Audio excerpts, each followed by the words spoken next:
Friends, ಇವತ್ತು ನಮ್ಮ rakhi chicken ಮಾಡ್ತಾ ಇದ್ದಾನೆ. ಬನ್ನಿ ಫ್ರೆಂಡ್ಸ್, ಏನ್ ಚಿಕನ್ ಮಾಡ್ತಿದ್ದಾನೆ ಅಂತ ಬಿಟ್ಟು ಅವನ್ನ ಕೇಳೋಣ ಬನ್ನಿ.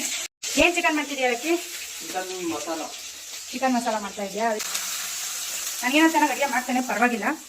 ಅಂದ್ರೆ ನನ್ನಷ್ಟೇನು ಮಾಡಲ್ಲ ಅಲ್ಲ. ಮಾತಾಡೇನದು ಪರ್ಫೆಕ್ಟ್ ಅಡುಗೆ ಭಟ್ರು. ಇವತ್ತು ನಮ್ಮನೆ ಭಾನುವಾರದ ಸ್ಪೆಷಲ್ ಅಡುಗೆ ಭಟ್ರು ಇವರೇ ನೋಡಿ. ಸವಾಶ್, ಚೆನ್ನಾಗಿ ಮಾಡ್ರಿ ಫ್ರೆಂಡ್ಸ್. ನೋಡಿ ಅಡುಗೆ ಮಾಡ್ತಿದ್ದಾನೆ. ಅಡುಗೆ ಮಾಡ್ಕೊಂಡು ಬಾಂಡೆ ಎಲ್ಲ ತೀಸ್ತಿದ್ದಾನೆ. ಲಾಸ್ಟಿಗೆ ತಿಕ್ಕೋದಕ್ಕೂ ತೊಳೆಯೋದಕ್ಕೂ ಅಡುಗೆ ಕೊಡೋದು ಬಾಂಡೆ. ಟೆನ್ಷನ್ ಮಾಡ್ಕೊಬೇಡ. ಇವಾಗ ಶುಂಠಿ ಬೆಳ್ಳುಳ್ಳಿ ಪೇಸ್ಟ್ ಹಾಕಿದ್ದಾನೆ. ಹಸಿಮೆಣಸಿನಕಾಯಿ, ಈರುಳ್ಳಿ, ಶುಂಠಿ ಬೆಳ್ಳುಳ್ಳಿ ಪೇಸ್ಟ್ ಹಾಕೋದು ಚೆನ್ನಾಗಿ ತೀಸ್ತಾ ಇದ್ದಾನೆ. ಚೆನ್ನಾಗಿ ತೀಸ್ತಿದ್ದಾನೆ. ಮುಖ ನೋಡಿ ಅಡುಗೆ ಮಾಡ್ಬೇಕಾದ್ರೆ ಯಾವ ರೀತಿ ಮಾಡ್ಕೊಂಡು ಮಾಡುತ್ತೆ. ಖುಷಿಯಿಂದ ಮಾಡೋ ಅಡುಗೆನ, ಖುಷಿಯಿಂದ ಮಾಡಬೇಕು. ಶುಂಠಿ ಬೆಳ್ಳುಳ್ಳಿ ಪೇಸ್ಟ್ ಎಲ್ಲಿ ಹೋಗುತ್ತೆ? ವಾಸನೆ, ಹಸಿ ವಾಸನೆ ಹೋಗ್ಬೇಕು. ಶುಂಠಿ ಬೆಳ್ಳುಳ್ಳಿ ಪೇಸ್ಟ್ ಹೊರಗೆ ಹೋಗ್ಬೇಕಂತದ ಆಚೆಗೆ. ಅವ್ರು ಅಡುಗೆ ಮಾಡೋದು ಎಷ್ಟು ಕಷ್ಟ ಅಂತ ಅಶೋಕ್. ನಂದು ಅಶೋಕ್ ಬೇರೆ ಬೇರೆ ಚಪಾತಿ ಮುಚ್ಚಿಬಿಡು, ಜಲ್ದಿ ಚಿಕನ್ ಫ್ರೈ ಮಾಡ್ಕೊಟ್ಬಿಡು, ತಿಂದು ಬಿಡ್ತೀನಿ ಅಂತಾನೆ. ಇವಾಗ ಏನ್ ಮಾಡ್ತೀಯ? ಪುದೀನ ಸೊಪ್ಪೆ ಹಾಕಿಲ್ವಲ್ಲ? ಎಣ್ಣೆ ಇಲ್ಲ, ಎಣ್ಣೆ ನಾನ್ ಅಡ್ಗೆ ಮಾಡ್ತಿರೋದು ನೀನ್ ಅಡ್ಗೆ ಮಾಡ್ತಿರೋದ? ನೀನ್ ಅಡ್ಗೆ ಮಾಡ್ತಿದ್ಯಾ ಅಂದಾಗ ನೀನೇ ಹಾಕ್ಬೇಕು ಎಲ್ಲ. ನಾನು ಕೇಳ್ದ ನೋಡಿ ಫ್ರೆಂಡ್.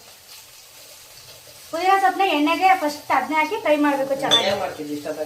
ಹಾ, ನಾನು ಆ ಕಡೆ ನೋಡಿಲ್ಲ, ನಾನು ವಿಡಿಯೋ ಮಾಡ್ತೀನ್ವಾ ನೋಡಿ ಫ್ರೆಂಡ್ಸ್. ಹ್ಞೂ ತರ್ಬೋದು ಬಿಡಿ, ಏನಾಗಲ್ಲ. ಅಡುಗೆ ಮಾಡ್ಕೊಂಡು ಜಗ ಮಾಡ್ಕೊಂಡು ಅಡುಗೆ ಮಾಡ್ತಾನೆ. ಎಂತ ಮಂಡೆ ಬಿಸಿ ಮಾಡ್ತಾನೆ ಮರಯ್ಯ.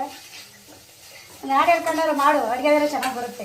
ಅಡುಗೆ ಮಾಡ್ತಿದ್ದೆ, ತೆಗಿತಿಯಲ್ಲ ಅದಕ್ಕೆ ಮಾಡೋದು ಬಿಟ್ರೆ. ಇವಾಗ ಏನ್ ಹಾಕ್ಬೇಕು? ಎಲ್ಲಿ ನೋಡ್ಕೊಂಡು ಮಾಡ್ತೀವಲ್ಲ, ಯಾರು ಕೇಳಿ ಮಾಡ್ತೀವಲ್ಲ, ನನಗಂತ ಗೊತ್ತಿಲ್ಲ. ನೀರು ಹಾಕಾದ್ಮೇಲೆ ಹಾಕೋದು. ಉಪ್ಪು ಹಾಕ್ಬಿಡ. ಕರೆಕ್ಟಾಗಿ ಹೇಳಿ, ಮಂಗನಂತಲೇ ಆಫ್ ಮಾಡು ಮೊಬೈಲ್. ಹ್ಞೂ ನೋಡಿ ಫ್ರೆಂಡ್ಸ್, ಅಡುಗೆ ಮಾಡಿ ಹೇಳ್ಕೊಡೋದೆಲ್ಲ ಮಂಗನ ಅಂತೇಳಿದವ್ರು ಬೆಳೆಸ್ಕೋಬೇಕು. ಹಾಕು ಉಪ್ಪನೇ ಇಲ್ಲೇ ತಗೊಂಬ ಹೋಗು. ಇಲ್ಲೇ ಇಟ್ಟೆ ಪಕ್ಕಗೆ. ಅಷ್ಟೇ ಅವಾಗ ಅಡುಗೆ ಮನೆಗೆ ಬಂದ್ರೆ ಉಪ್ಪೆಲೆ ಅಂತ ಗೊತ್ತಾಗ್ತದೆ. ಇಲ್ಲ ಪಕ್ಕಗೆ ಉಪ್ಪು ಇಟ್ಕೊಂಬಿಟ್ಟು ಉಪ್ಪೆಲೆ ತಗೊಂಡ್ಬರ್ಬೋದು. ಇವಾಗ ಚಿಕನ್ ಮಸಾಲ ರೆಡಿ ಆಗಿದೆ ನೋಡಿ ಫ್ರೆಂಡ್ಸ್, ರೆಡಿ ಆಗಿದೆ ನಮ್ಮ ರಾಕಿ ಮಾಡಿರೋದು ಚಿಕನ್ ಮಸಾಲ. ಟೇಸ್ಟ್ ಹೇಳ್ತೀವಿ ತಿಂದು ಹೇಗಿದೆ ಅಂತ ಬಿಟ್ಟು ಗುರು ತಿನ್ಸು. ಇಲ್ಲ ಸಕ್ಕತ್ತಾಗಿತ್ತು. ನಿಮ್ಮೆಲ್ಲ ಹಾಕಿದೆಯಲ್ಲ, ಅನ್ಮಾತಾಗಿದ್ದೆ ಹೆಂಗಿರುತ್ತೆ ಏನೋ ಅಂತ ಹೇಳಿ. ಚೆನ್ನಾಗಿತ್ತು, ನಾನು ಟೇಸ್ಟ್ ನೋಡ್ತೀನಿ. ನಿಜ ಚೆನ್ನಾಗೈತೆ. ಹೇಗಿದೆ? ಏನಿಲ್ಲ, ಚಿಕನ್ ಮಸಾಲೆ ಅರ್ಧ ಹಾಕಬಿಟ್ಟು ಅಷ್ಟು ಹಾಕ್ಬಿಟ್ಟಿದ್ದೀನಿ. 10 ರೂಪಾಯಿ ಪ್ಯಾಕೆಟ್ ಅಲ್ಲಿ ಅದೇ ಮಿಸ್ಟೇಕ್ ಆಗಿರೋದು. ಅದು ಜಾಸ್ತಿ ಸ್ವಲ್ಪ ಮಸಾಲೆ ಅನ್ಸಿದೆ. ಅದ್ರಲ್ಲಿ ಒಂದೂವರೆ ಟೇಬಲ್ ಸ್ಪೂನ್ ಹಾಕಿದ್ರೆ ಕರೆಕ್ಟ್ ಆಗೋದು. ಒಳ್ಳೆ ಟೇಸ್ಟ್ ಮಾತ್ರ ಸೂಪರ್ ಆಗಿದೆ.